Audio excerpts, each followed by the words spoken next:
taliyaha ciidamada militariga degmada Wuruur iyo deegaanada hoostaga gaashaale sare Cabdilaahi Dheere ayaa waxa uu maanta kormeer ku tagay degmada Balacad ee gobolka Caynkaasi oo ciidanka militariga Soomaaliland ee deegaankani uu muddadanba uu ku sugnaa. gaashaale sare Cabdilaahi Dheere taliyaha ciidanka militariga Wuruur iyo deegaanada hoostaga ayaa waxa uu fariin u diray cid kasta oo isku dayda in nabadgelyo xumo ay ka abuurto deegaanadani inay ka ciidan ahaan ay talaabo sharci ka qaadayaan. haddii saaka waxa weeyaan deegaankan hawshii laga waday dhibaatadii laga rabay in laga abuuro la doonayay in laga dhibaateeyo dadka degan jiidatan deegaankan gobolkan Buuhoodle iyo wixii saaka la darisaba ilaas hawd sool la rabay in laga sameeyo ay cidna uga suurta gali weyday waa Ilaahay mahadiis ka yimaado waxa mahadda labaad iska leh waxa weeye ciidanka qaranka ee jiidan jooga ee saaka halkan taagan ayaa iska leh oo saaka suurta galiyay wixii lagu talagalay inay ka socon waayaan ama laga fuushado uu adkaystay oo u dhabar adeegay difaaceeda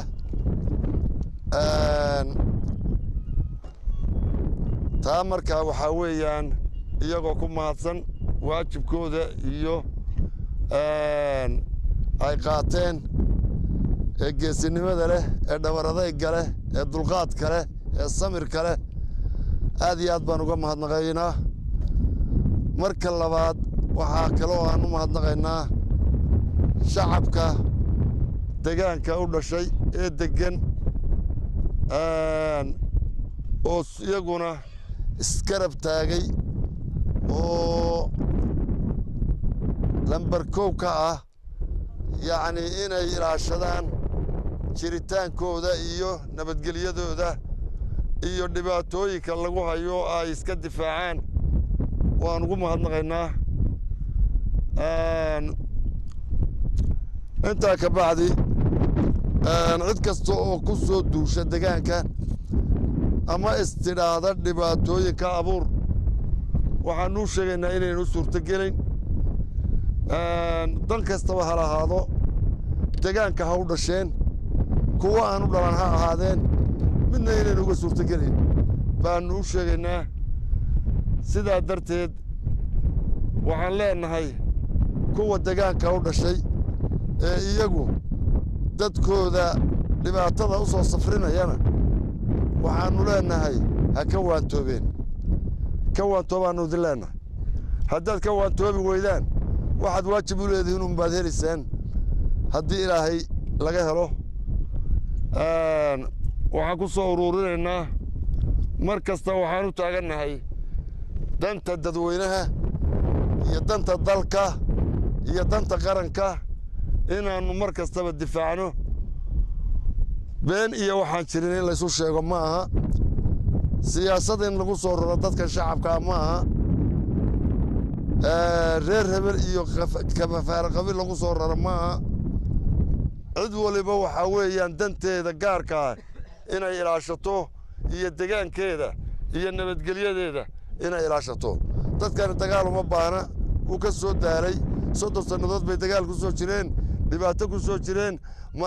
maalin walba mid siyaasadaysan oo safara oo geediya uma baahna. taa waxaanu leenahay ha ka tashadeen dadweynaha ku nool gobollada tan mar walba lagu baayactamayo sidii Kashmir ma dhacayso mana suuro gelayso in marba nin dilaala oo ka yimi Yurub iyo Maraykan oo xildooni oo ku baayactamo dadkan madaxooda oo maalin walba dhalinta soo kacaysa ama soo kacday uu mar walba dabka ku shubo isagoo xil ku doonaya mar suuro gelaysa taasi mana dhacayso waxaan leenahay nin kastaba ha ka waantoobo kuwa dhalintoodii iyaga oo saaka indhahooda ahaa ee noloshooda saaka ay ku soo tabceen saaka dhib kasta iyo rafaad kasta la soo mareen iyo hantidoodiiba isugu darayow yaa ninkaad isugu daraysaa carruurtiisii iyo isaga dadkiisii yurub iyo maraykan buu joogaa jaamacadana waa ugu jiraan adna kuwaagiibad hadiyadu siisay iyo hantidaadii oo aad tidhi orodoo dabka ku soo shub